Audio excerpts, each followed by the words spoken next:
Good evening and welcome to SnapShot. Tonight, Australia's e-safety commissioner, Julie Inman Grant, or eKaren as she is known, is at it again attempting to censor the internet. Her latest rampage on censorship is against the CCTV footage showing the murder of Ukrainian refugee Iryna Zarutska on a train in North Carolina by black felon DeCarlos Brown back on August 22nd. The footage of Iryna's murder was released online on September 5. It showed Iryna on the train looking at her phone when DeCarlos Brown jumped up behind her and fatally stabbed her 3 times in the neck with a pocket knife. It had the effect of stirring in people both immense sadness for Iryna. This is someone who came to the United States with her family when war broke out between Russia and Ukraine in 2022, believing that they were resettling and starting a new life in a safe country. There was also outrage and anger that DeCarlos Brown, a man with a violent criminal history, was out in the community where he could take Iryna's life. Brown had been arrested 14 times since 2007. This included committing an armed robbery in 2014 while out on probation for felony larceny and break and enter, for which he spent 5 years in prison, being released in 2020. Despite more arrests post his release, including for assaulting his sister, he never was sent back to prison. He was diagnosed with schizophrenia and claimed a man-made material controlled his body when he was arrested at the start of this year for misusing 911. He was released yet again on a promise to appear in court by Magistrate Teresa Stokes. He was ordered to undertake a mental competency evaluation, but it was never completed. Brown was dropped off by his mother at a homeless centre days before he murdered Iryna. Iryna's murder has reminded so many Americans and Westerners of how so many out-of-touch judges and magistrates have released violent criminals back onto the streets to reoffend and harm more people. They also tend to be more lenient with criminals of colour because of decades of racially charged activism. Brown's schizophrenia again put into focus the policy of deinstitutionalization of those with mental illness who are a danger to others. The emotion the footage stirred in people and the fact that it was a black man murdering a white woman made it a target of internet censors.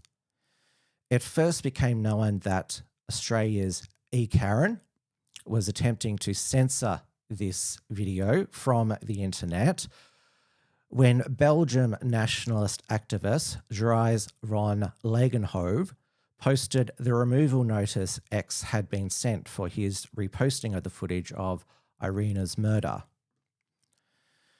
The notice had come from the Office of the E-Safety Commissioner's Manager of Illegal and Restricted Content. There are 166 employees in the e-safety office with an annual budget of 42.5 million Australian dollars. The reason given to X for this removal notice by the eKaren's delegate is that they deem this CCTV footage to be Class 1 material under the Online Safety Act 2021. If X does not remove Australian users' access to the footage from all the X accounts listed in the removal notice within 24 hours, X can be fined $825,000 Australian dollars per day for every single contravention. eKaren's delegate said in her notice that she would accept geo-blocking the videos as substantial compliance with the removal requirements under the notice. It was in April 2024 when eKaren started her censorship rampage, as she attempted to erase from the entire internet the live stream stabbing of Bishop Marmari Emanuel during a sermon at his Christ of the Good Shepherd Church in Western Sydney by a radical Islamist teen. The bishop thankfully survived the stabbing as the switchblade failed, but he lost an eye. eKaren did not abide by the wishes of the bishop for the video of his stabbing to remain online and not be censored. X took eKaren to the Federal Court of Australia, which ultimately led her to drop the case in June of that year, which has had the effect of now only geo-blocking for Australian users now being sought by the Office of the eSafety Commissioner when issuing social media sites with removal notices. eKaren again suffered defeat in the Administrative Review Tribunal after using an informal removal notice against a video by Celine Against the Machine, which exposed a queer club for primary school students in Melbourne. She also lost against Billboard Chris in the same tribunal after it ruled that the harm threshold had not been reached for her to remove his post about Australian transgender activist Teddy Cook for so-called cyber abuse. The post is back up on X, and Billboard Chris, to refresh everyone's memory, wrote about Teddy Cook. This woman, yes, she's female, is part of a panel of 20 experts hired by the World Health Organization to draft their policy on caring for trans people. People who belong in psychiatric wards are writing the guidelines for people who belong in psychiatric wards.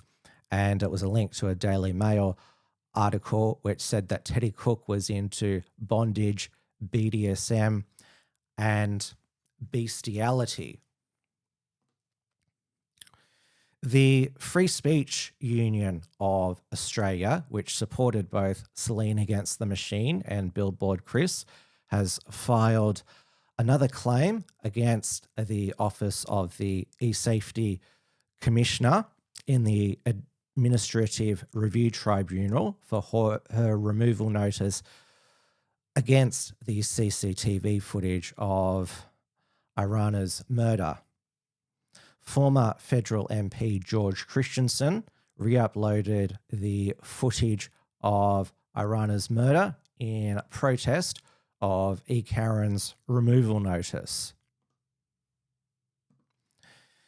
eKaren's power will rapidly increase with the under-16s social media ban passed by the Australian Parliament last year, coming into effect on December 10, which will mean that all Australians will have to verify their age before logging on to a social media account.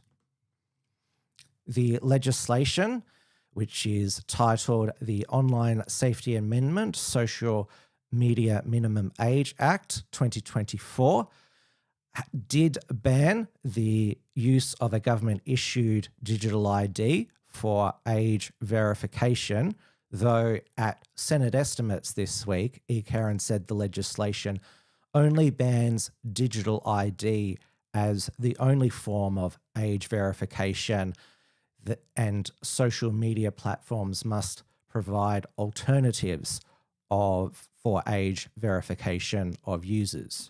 There's obviously a lot of concern about digital ID. Clearly the legislation because of our amendments, we talked about bans the use of digital ID. Yes. But and what's to stop one of these platforms asking for someone's ID, digital ID? Well, they can ask for digital ID as one form of age assurance, but they cannot only use digital ID, and it cannot be the last, say, point of call if there is a, let's just say if there's an appeal or if there's a refusal. And the idea is there that you shouldn't be able to force anybody to use their digital or government ID if they're not comfortable. So there have to be alternative means that are offered by the platform. So given the legislation prohibits the use of digital ID, what It does not prohibit the use of digital ID. All up, it prevents digital ID from being used as a sole means of assessing someone's age. Okay, so as a sole means of using digital ID. Another form of age verification that will be used is facial ID, which eKaren mentioned earlier this year would be similar to the Face ID used to unlock your iPhone. Well, at least that's how she tried to sell it to Australians. I just want to raise one other example for us all to think about, because different people at different ages will have different levels of comfort with things like taking selfies or using biometrics or even digital ID. It really varies. But few of us remember now when Apple introduced facial analysis that enabled us to lock our phones. That was actually November 2017. We used to use our thumbprints, and that felt very strange. When we were forced to wear masks during COVID, Apple trained their facial ID to focus their models on the eye region. And now we almost take for granted that facial ID is used to open a range of mission-critical services today, including accessing our bank accounts. And I believe that over time, facial age estimation, liveness tests, and other forms of age assurance will become normalized as well.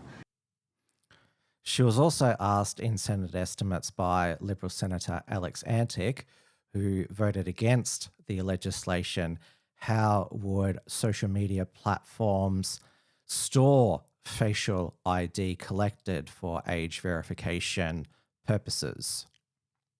As the regulator, I don't presume to know the company's infrastructure better than they do, or to prescribe the technologies that I thought they should use. What we did suggest was, and we took great heed of your amendment. Hopefully you recognize that. But what we ultimately advocated was what we call a waterfall or a successive validation approach. So many of the larger companies are using age inference technologies, so they'd be looking at different behavioral signals of young people. 13-year-olds usually talk to other 13-year-olds. They're logging in before and after school, et cetera, et cetera.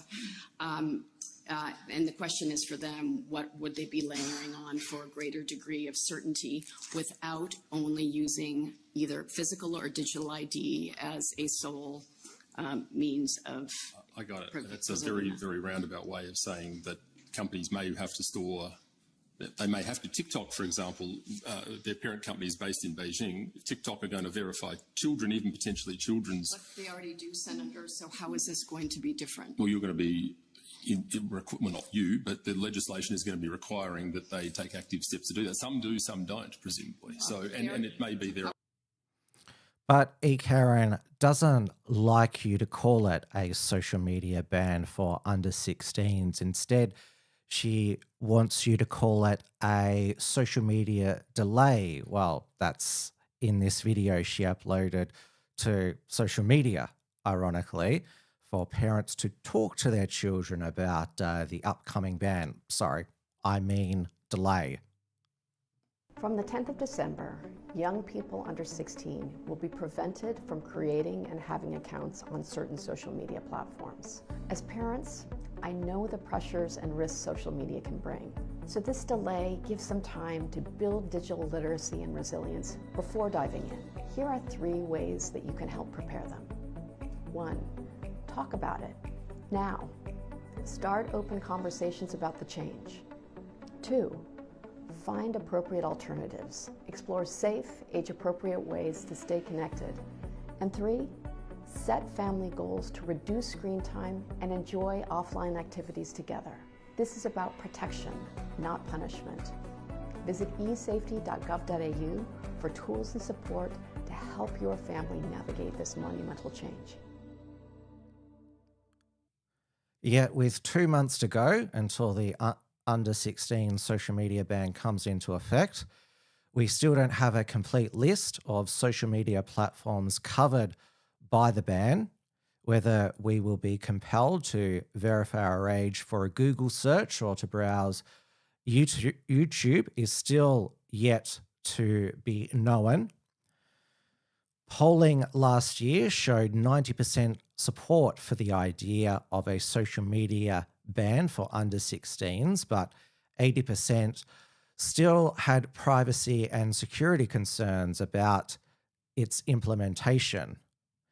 We still don't have the findings from the government commission trial of more than 50 age verification technologies to see how each of them worked, if they did work at all.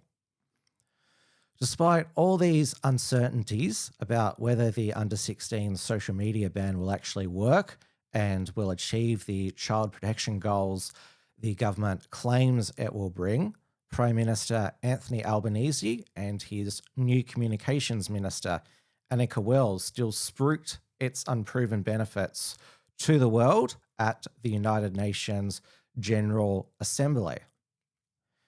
Many Australians will probably get a rude shock on December 10 if they find themselves logged out of their social media apps and be asked to use an age verification method.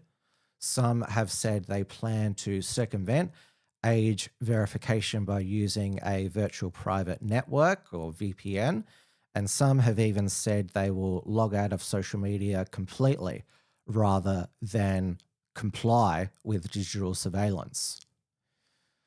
Remember that the under 16 social media ban and the Office of the E-Safety Commissioner has bipartisan support.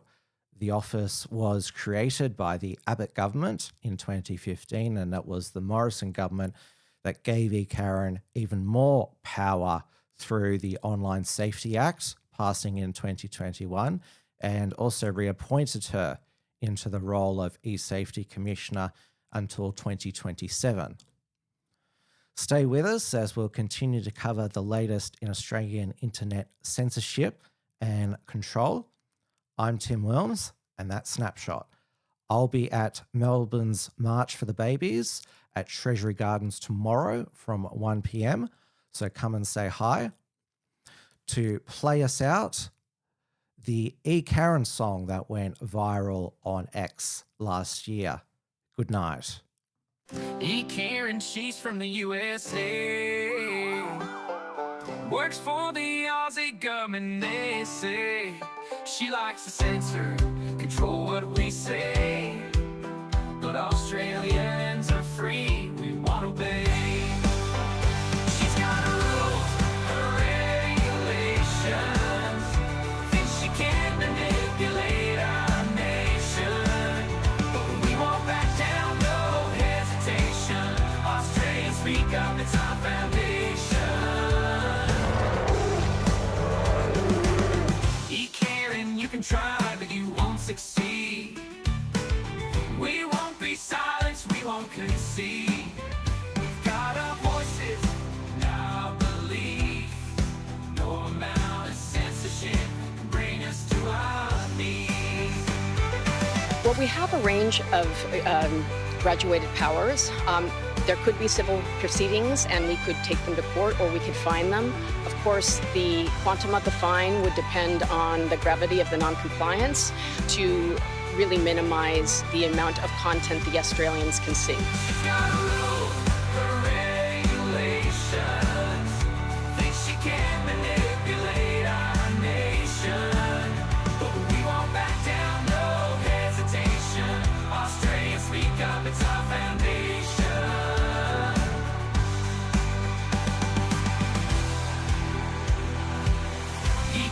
and you can try, but you won't succeed. We won't be silenced, we won't concede. Are you accepting it? We've got our voices and our beliefs. No amount of censorship can bring us to our knees. Well, we have a range of graduated powers.